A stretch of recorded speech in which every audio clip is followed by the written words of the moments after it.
Good morning અને welcome back. તો હું છું સચિન રાવલ અને આપણે સૌ ફરીથી મળી રહ્યા છીએ કોમ્પ્યુટરના લેક્ચરમાં. તો આપણે જ્યારે પ્રીવિયસ લેક્ચરમાં આપણે જ્યારે મળ્યા હતા ત્યારે આપણે ચેપ્ટર નંબર 7 ઉપર હતા અને આપણે બધા ફંક્શન શીખતા હતા, રાઈટ? એના અંદર આપણે લાસ્ટમાં મીન મીડિયન મોડ જોયું જે આપણે ગણિતમાં આવે છે, બરાબર? અને પછી મેં કીધું કે હવે જે ફોર્મ્યુલા આવશે થોડા ડિફિકલ્ટ આવશે, મતલબ કે થોડા મોટા આવશે, જે કામના છે એટલે આપણે નેક્સ્ટ લેક્ચરમાં લઈશું. એટલે આજે આપણે એના માટે સ્પેશિયલ લેક્ચર લીધો છે કે ભાઈ એ આખું તમને કમ્પ્લીટ સમજાઈ જાય અને કઈ રીતે આવે એ પણ તમને ખબર પડી જાય, એનો લોજિક ખબર પડી જાય. ઇન શોર્ટ કહેવાનો મતલબ એવું છે, બરાબર? તો પેજ નંબર 140 ઉપર આપણે છીએ. જે લોકો ટેક્સ્ટબુક નથી નીકાળી પેજ નંબર 140 નીકાળી દો. મેં આજે તમારો ટાઈમ ના બગડે એટલે એક્સેલ પણ ઓપન કરીને રાખ્યું છે કે તમને જેટલું વધારે મેસેજ જાય, જેટલું વધારે શીખવા મળે જલ્દી, એટલું વધારે સારું. ઓકે, તો આપણે સૌથી પહેલા શીખવા જઈએ છે ઇફ કન્ડિશન. હવે ઇફ કન્ડિશનનો મતલબ સૌથી પહેલા આપણને ખબર હોવી જોઈએ. હવે ઇફ કન્ડિશન મતલબ ડિસિઝન મેકિંગ છે. ઇફ નો મતલબ એવો થાય કે ભાઈ જ્યારે મારા સામે કોઈ સવાલ છે અને મારે જવાબ આપવાનો છે, જેમ કે સપોઝ તમને પૂછું કે આજે કોમ્પ્યુટર લેક્ચર છે, તો તમારા જોડે જવાબ કે હા કાં તો ના, છે તો હા અને નથી તો ના, એ રીતે, બરાબર? તો એવી રીતનો કોઈ સવાલ આવે તો એને શું કહેવાય? કન્ડિશન. હવે એવી જ રીતનો સવાલ આપણે અહીંયા મેથેમેટિકલ વેમાં પૂછવાનો છે, મતલબ કે ગણિતની ભાષામાં પૂછવાનો છે. હવે ગણિતની ભાષામાં કહેવા જઈએ તો શું કરવું પડશે? આપણે એના માટે અમુક સિમ્બોલ મૂકવો પડશે. લેસ ધેન છે, ગ્રેટર ધેન છે, લેસ ધેન ઇક્વલ ટુ છે, ગ્રેટર ધેન ઇક્વલ ટુ છે, નોટ ઇક્વલ ટુ છે, એટલે એ બધા સિમ્બોલ મૂકવા પડશે, બરાબર? ગ્રેટર ધેન એટલે શું કે આનાથી મોટું છે કે નહીં, લેસ આનાથી નાનું છે કે નહીં, બરાબર છે કે નહીં, આ બધી વસ્તુ આપણે જોવી પડશે, બરાબર? તો હવે આપણે એના અંદર એ રીતનો આપણે અલગ અલગ યુઝ કરીશું અને એના અંદર આપણે કામ કરીશું. પણ સૌથી પહેલા આપણે બેસિક વસ્તુ શીખીએ. બેસિક વસ્તુ એટલે કે જે તમે લોકો બુકમાં જોઈ શકો છો, તમને કોષ્ટક આપેલું છે, બરાબર? 7.22 ના અંદર તમે જુઓ છો પેજ નંબર 140 માં નીચે આપેલું છે. ત્યાં લખ્યું છે કે ભાઈ સ્કોર મતલબ કે ગેમનો સ્કોર છે મારો અને મારા ફ્રેન્ડનો. તો મારો સ્કોર છે 13, મારો ફ્રેન્ડનો સ્કોર છે 17. તો સીધી વસ્તુ કે મારો ફ્રેન્ડ જીતી ગયો. પણ હવે મારે એ જ વસ્તુ અહીંયા ઇફ કન્ડિશન થી મૂકવાની છે. મતલબ મારે ડાયરેક્ટ છે કે મારો ફ્રેન્ડ જીતી ગયો. મારે ઇફ કન્ડિશન ચેક કરવાનો છે કે મારો સ્કોર વધારે છે કે મારા ફ્રેન્ડનો સ્કોર વધારે છે, બરાબર? અને ઇફ કન્ડિશન થી મારે જવાબ લખવાનો છે. તો હવે હું એ કઈ રીતે કરીશ એ આપણા માટે ઇમ્પોર્ટન્ટ છે અને કઈ રીતે આવશે એનો જવાબ એ આપણા માટે ઇમ્પોર્ટન્ટ છે. કારણ કે બુકમાં તો લખ્યું છે કે મારો ફ્રેન્ડ વિન્સ. તમને કઈ કહે છે કે ભાઈ મારો ફ્રેન્ડ જીતી ગયો, તેનો 17 સ્કોર છે એટલા માટે. પણ આ થયું કઈ રીતે? ડાયરેક્ટલી તો કઈ જવાબ આવી જાય. તો આપણે એ જ જોવાનું છે. એના માટે આપણે ઇફ કન્ડિશન યુઝ કરીશું. તો હું શું કરું છું, જેમ આપણે પહેલાથી ચલાવતા આવીએ છીએ કે બુકના અંદરનું જે એક્ઝામ્પલ છે અહીંયા હું કરીશ એટલે તમને વધારે આઈડિયા આવે. જે લોકોએ બુક હજી સુધી નથી ઓપન કરી લેજો તો એ આઈડિયા આવશે કે અહીંયા જે એક્ઝામ્પલ આપ્યું છે, જે એક્ઝામ્પલ હું અહીંયા કરું છું પેજ નંબર 140 ના અંદર. ઓકે, તો ત્યાં સૌ પહેલા એવું લખ્યું છે કે me and my friend અને score of the game, બરાબર? તો હું અહીંયા લખી દઉં છું કે me અને અહીંયા my friend, અહીંયા લખ્યું છે score of the game મતલબ ગેમ નો સ્કોર, અને અહીંયા છે રિઝલ્ટ મતલબ કે રિઝલ્ટ ઓફ ધ ગેમ, બરાબર? કે શું છે રિઝલ્ટ, બરાબર? કોણ જીત્યું? તો મારો સ્કોર છે 1, મારા ફ્રેન્ડનો સ્કોર છે 17. હવે અહીંયા મારે શોધવાનું છે કે ભાઈ અહીંયા મારે શું આન્સર આવશે. તો હું પહેલા ફોર્મ્યુલામાં જઈશ, ઇન્સર્ટ ફંક્શનમાં જઈશ. હવે અહીંયાથી હું સૌથી પહેલા i પ્રેસ કરીશ કારણ કે મારે ઇફ કન્ડિશન શોધવાની છે. જેવું i પ્રેસ એટલે પહેલી ઇફ કન્ડિશન જ આવશે. નીચે લખ્યું છે કે whether condition is met the return the value true or another value is false. મતલબ કે કહેવાનો મતલબ શું છે કે જો કન્ડિશન નાખશો અને કન્ડિશન સાચી હશે તો ટ્રુ વાળો મેસેજ જશે અને કન્ડિશન ખોટી હશે તો ફોલ્સ વાળો મેસેજ જશે. તો આપણે એને કન્ડિશન નાખવાનું. સૌથી પહેલા કન્ડિશન માટે હું શું કરીશ કે મારો સ્કોર મતલબ કે 13 નંબર એ મારા ફ્રેન્ડ થી વધારે હોય તો અહીંયા હું લખીશ કે I am win. અને સપોઝ એનાથી ઓછો હોય તો my friend win.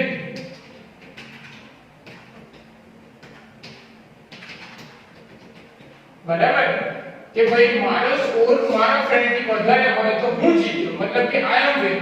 अगर મારા સ્કોર થી મારા ફ્રેન્ડ નો સ્કોર વધારે તો my friend એટલે મેં કન્ડિશન લખી કે મારા સ્કોર થી વધારે મારા ફ્રેન્ડ ની સ્કોર હોય તો આવું જોઈએ બરાબર હું અહીંયા લખીશ તો અહીંયા મેસેજ આવ્યો માય ફ્રેન્ડ બી કેમ કારણ કે મારો ફ્રેન્ડ નો સ્કોર છે મારાથી ઓલરેડી વધારે જ છે હવે આપણે પોતાનો સ્કોર વધારી દઈએ હું 13 ની જગ્યાએ 23 કરી દઉં જો મેસેજ આવ્યો આઈ એમ બી કેમ કારણ કે મારો સ્કોર મારા ફ્રેન્ડ થી વધારે છે હવે મારા ફ્રેન્ડ નો સ્કોર હું ફરી દઉં 27 જો માય ફ્રેન્ડ વિલ કેમ કે મારા ફ્રેન્ડ નો સ્કોર મારાથી વધારે છે આ બધું પોસિબલ કેવી થયું આપણે અહીંયા ઇફ ના અંદર કન્ડિશન લખી પહેલા સાચો જવાબ પછી ખોટો જવાબ મતલબ કે કન્ડિશન સાચી હોય તો મારો જે જવાબ છે કન્ડિશન ખોટી હોય તો જવાબ બીજો અને પછી અહીંયા આન્સર આવી ગયું બરાબર બહુ જ સિમ્પલ વસ્તુ છે વધારે કન્ફ્યુઝન થવાની જરૂર નથી કન્ડિશન લખવાની જે સાચો જવાબ હોય પહેલા આવે ખોટો જવાબ હોય પછી આવે કન્ડિશન સાચી પડે તો હવે અહીંયાની કન્ડિશન શું છે કે ભાઈ આ વેલ્યુ કરતા મોટી હોય તો આઈ એમ બી આવજો અને આ વેલ્યુ કરતા નાની હોય તો માય ફ્રેન્ડ વિલ મેસેજ આવજો કે આ વેલ્યુ કરતા નાની છે તો માય ફ્રેન્ડ વિલ મેસેજ આવી ગયો બરાબર તો વધારે કન્ફ્યુઝ નહીં થવાનું બરાબર આ વાળો જે ફોર્મ્યુલા છે સપોઝ કોઈએ બુક ના ખોલી હોય તો કોઈને બુક જ નથી કે બુક લેવાનું ભૂલી ગયા છે તો આ યાદ રાખીને આ વસ્તુ આપણને આગળ કામમાં આવશે આના માટે હું એક મિનિટ ઉભો રહું છું તમે લોકો જોઈ લો પછી આપણે નેક્સ્ટ જે છે ઇફ કન્ડિશન નો બીજો આપણે જે છે એક્ઝામ્પલ આપણે કરીશું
ઓકે તો હવે આનાથી આગળ વધીએ આપણે આજ ઇફ કન્ડિશન નો આગળ એક એક્ઝામ્પલ આપ્યું છે પેજ નંબર 141 માં આપણે હવે એ કરીશું કેમ કે એને થોડું અલગ છે આપણે લખીને કરવું પડશે હવે કેમ લખીને કરવું પડશે એ આપણે જોઈએ કે આપણે અહીંયા ફંક્શન થી કેમ નહીં થાય અને આપણે લખીને કેમ કરવું પડશે પહેલા આપણે એ જોઈ લઈશું અને પછી લખીને શું જવાબ આવે છે આપણે એ પણ જોવાનું છે એ એક્ઝામ્પલ શું છે કે ભાઈ સ્ટુડન્ટના નામ છે એમના માર્ક્સ છે એના હિસાબથી જોવાનું છે કે ફર્સ્ટ છે સેકન્ડ છે થર્ડ છે ફોર્થ છે ફિફ્થ છે શું છે મતલબ કે first class second class third class તમને ખબર છે ને જે ઓછા માર્ક્સ હોય એ ફેલ હોય તો એ રીતની કન્ડિશન મૂકવાની છે ભાઈ માર્ક્સના હિસાબથી હવે આના અંદર આપણે શું કરવું પડશે આપણે જોઈશું તો સૌથી પહેલા હું આ નીકાળી દઉં અને અહીંયા એ જે લખ્યું છે બુકમાં પેજ નંબર 141 માં તમે જોઈ શકો છો ત્યાં તમને આપેલું છે કોષ્ટક 7.23 ના અંદર ત્યાં લખ્યું છે કે ભાઈ નામ મતલબ કે સ્ટુડન્ટના નામ બરાબર તો અહીંયા હું નેમ લખી દઉં છું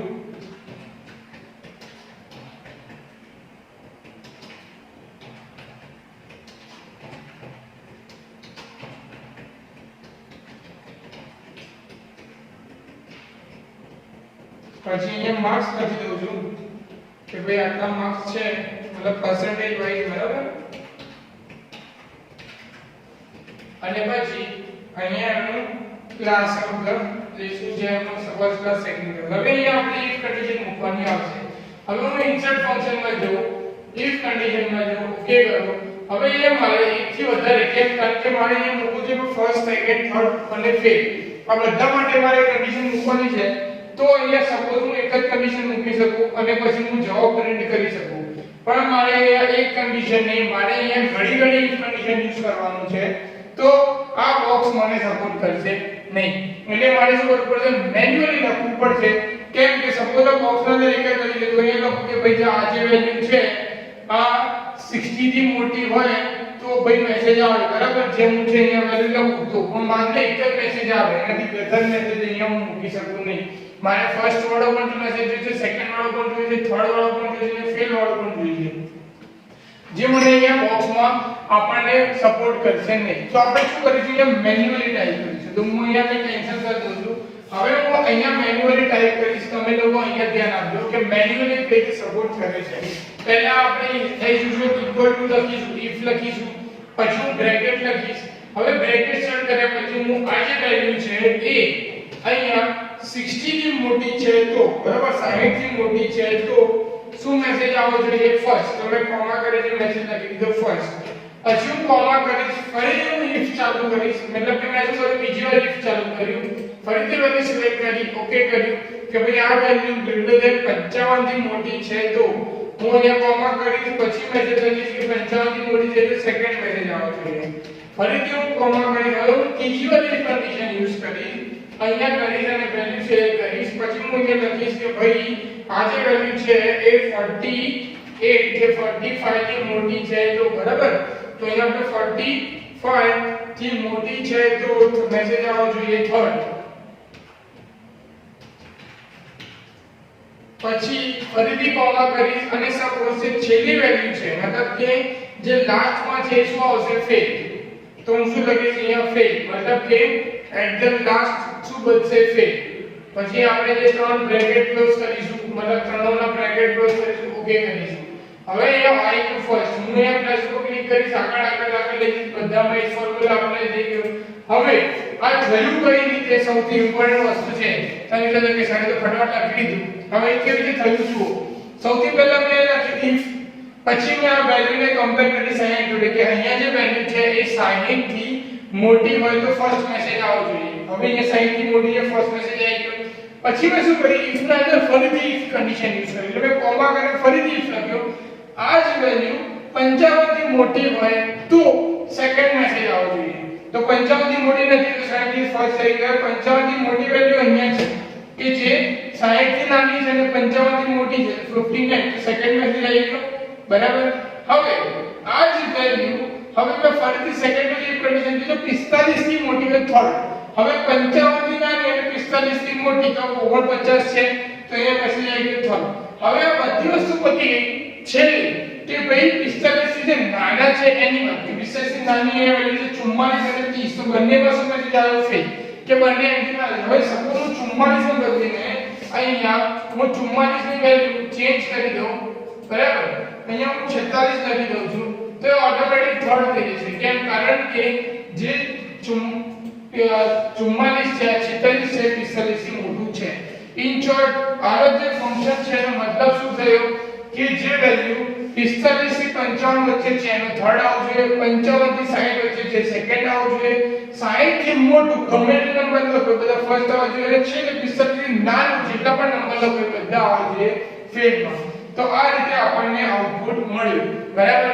એટલે આ વાળું જે ફંક્શન છે એ તમારી બુકમાં પણ લખેલું છે, પણ આપણે મેન્યુઅલી મેં તમને કીધું કે એટલા માટે લખવું પડે કેમ, કારણ કે અહીંયા ઇફ કન્ડિશન આપણે ભાલે ઘડીએ યુઝ કરીએ છીએ, બરાબર.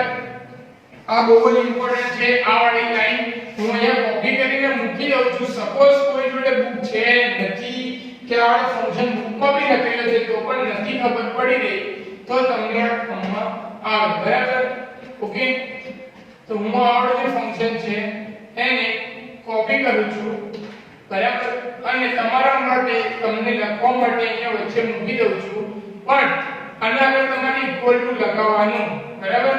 જ્યારે પણ આ ફંક્શન લખો ત્યારે ઇક્વલ ટુ લગાવવાનું, અને મારી જે કોલમ છે એ મેં d માં વેલ્યુ લખી છે, e માં લખી છે, f માં લખી છે, તો એ રીતે તમારે લખીને કમ્પેર કરાવવાનું. ક્લિયર? ઓકે, તો તમારે લખવા દો ફંક્શન લખી દો. આના માટે આપણે 1 મિનિટ ઊભો રહી જવું છું, પછી આપણે આને થોડું આગળ વધીશું.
ઓકે, તો તમે લોકોએ આ જે લખી દીધું હશે. હવે આપણે આનાથી આગળ વધીએ પેજ નંબર 142 પર.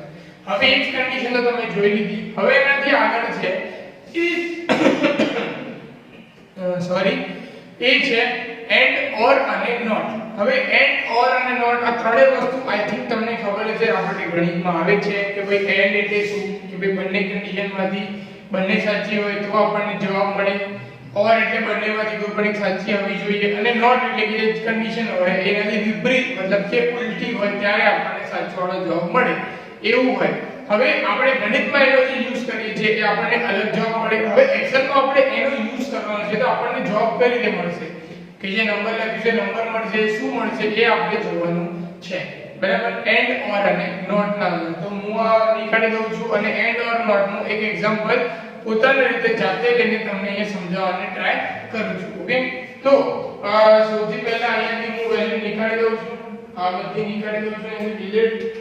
હવે અહીંયા હું વેલ્યુ લખું છું 6 અને 6.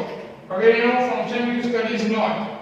બરાબર, હવે નોટ ફંક્શન યુઝ કરો. ફરીથી ફોર્મ્યુલામાં જઈશું, ફંક્શનમાં જઈશું, અહીંયાથી હું n પ્રેસ કરીશ, નોટ શોધીશ, આ નોટ ઓકે કરીશ. બરાબર, અહીંયા લખ્યું છે કે ચેન્જ વેલ્યુ ફોલ્સ ઓર ટ્રુ. હવે લોજિક શું લખવાનું છે કે આ વેલ્યુ ઇક્વલ ટુ આ વેલ્યુ છે કે નીચે આ વેલ્યુ બરાબર બંને વેલ્યુ સેમ છે તો જવાબ શું આવ્યો અને ફોલ્સ.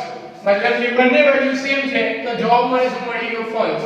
આ છે નોટ, જે આપણને ખબર છે કે જવાબ અગર સાચી હોય કન્ડિશન તો આપણને એનો વિપરીત જવાબ મળે. હવે હું આને વેલ્યુને બદલી દઉં. હું અહીંયા 6 ને નીકાળીને 5 કરી દઉં તો મને જવાબ શું મળશે ટ્રુ. કેમ? કારણ કે બંને વેલ્યુ અલગ અલગ છે એટલે કન્ડિશન લખી એ ખોટી થઈ ગઈ. બરાબર, હવે એવી જ રીતે આપણે અહીંયા એડ કરીશું. તો હું અહીંયા લખીશ a and d એન્ડ. બરાબર, હવે એન્ડ માટે ફરીથી આપણે શું કરીશું, અહીંયાથી આપણે ફંક્શનમાં જઈશું. પહેલા તો a and d મતલબ કે એન્ડ એ ઉપર જ છે એટલે આપણે એન્ડ શોધવાનું આ રહ્યું એન્ડ. ઓકે, હવે અહીંયા હું લોજિક 1 પહેલું લોજિક કરીશ. હવે એન્ડ માટે પણ અહીંયા 3 વેલ્યુ જોશે તો હું સૌથી પહેલા અહીંયા 3 વેલ્યુ લઈશ. બરાબર, તમે અહીંયા સપોઝ અહીંયા મેં વેલ્યુ લીધી બીજી પણ 6. ક્લિયર? ઓકે,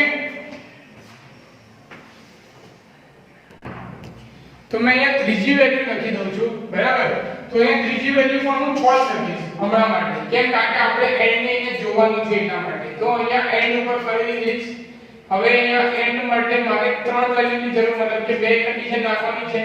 તો પહેલી કન્ડિશન એવું નાખો કે ભાઈ આ વેલ્યુ બરાબર આ વેલ્યુ હોવી જોઈએ છે જ. પછી બીજી કન્ડિશન એવું નાખીશ કે આ વેલ્યુ બરાબર આ વેલ્યુ છે કે નહીં, આ વાળી વેલ્યુ. બરાબર, હવે મેં જોયું કે બંને વેલ્યુ છે તો શું મેસેજ આવ્યો મને ટ્રુ. કેમ? બીકોઝ જે બંને વેલ્યુ છે સેમ છે, મતલબ બંને કન્ડિશન જે મેં નાખી અહીંયા એ કન્ડિશન સાચી છે એટલે ટ્રુ જવાબ. હવે બંનેમાંથી એક કન્ડિશન આપણે ખોટી કરી દઈએ. હવે હું અહીંયા 5 કરી દઉં તો જવાબ શું થઈ જશે ફોલ્સ. કેમ?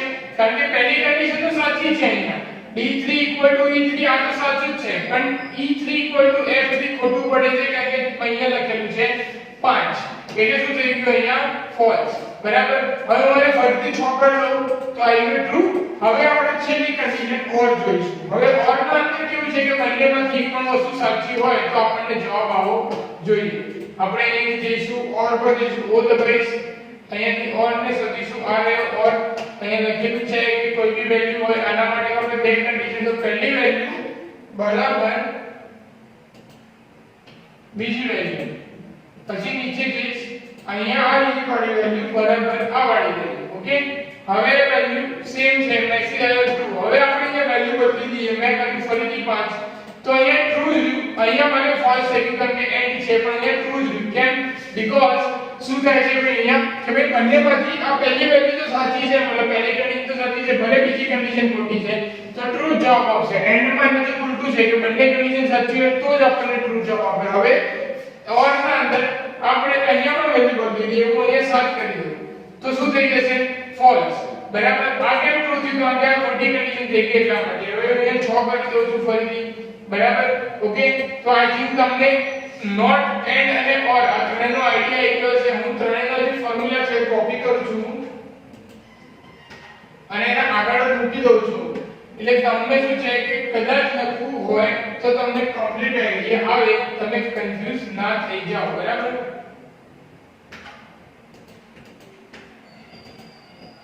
આ ઓર નો ફોર્મ્યુલા છે,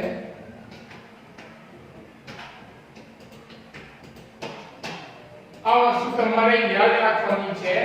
બીજી વસ્તુ કે ભાઈ તમે જ્યારે પ્રેક્ટિસ કરો, સપોઝ મારું એક્ઝામ્પલ લઈને ચાલશો તો તમે જ્યારે પ્રેક્ટિસ કરો ત્યારે જોવાનું કે તમે D E F A B C શેમાં લખો છો, સામે અહીંયા કઈ રો છે, નંબર કયો છે જોઈ લેવાનું. મારે D3 છે કારણ કે હું D અને 3 નંબરની રો છે એમાં છે એટલા માટે. ઓકે, તો એન્ડ ઓર નોટ તમારે જોઈ લેવાનું. પેજ નંબર 142 પર આપેલું છે. તેની પ્રેક્ટિસ કરે તેની પણ કરી શકો અને આની આવી પ્રેક્ટિસ કરે તો પણ આની પ્રેક્ટિસ પણ કરી શકો. હું આ 5 મિનિટ માટે રોકાઈ ગયો છું તમારા માટે. આ લખવું હોય, ફોટો પડો તમે પાડી શકો.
ઓકે, તો આઈ થિંક આ વસ્તુ તમને સમજાઈ ગઈ હશે. હવે નેક્સ્ટ વસ્તુ જે આપણે શીખવાની છે જે સ્ટ્રિંગ, મતલબ કે આપણે જે આલ્ફાબેટ લખીએ છીએ ABCD વાળી એની, બરાબર? પણ એ આખું કમ્બાઈન છે. તો હું હવે આજનો લેક્ચર ઓલરેડી આપણે ટાઈમ વધારે થઈ ગયો છે, તો તમારો ટાઈમ ઓર ના જાય અને નેક્સ્ટ લેક્ચર આપણે કન્ટિન્યુ થાય, બરાબર? તો એટલા માટે હું શું કરું છું કે આ લેક્ચર આપણે અહીંયા પતાવી દઈશ. નેક્સ્ટ લેક્ચરમાં આપણે જ્યારે મળીશું ત્યારે આપણે સ્ટ્રિંગનું કામ કરીશું અને તમે પ્રેક્ટિસ કરતા રહેજો. કંઈ પણ જરૂર હોય, કંઈ પણ ના ખબર પડતી હોય તો તમે મને પૂછી શકો છો. Good bye.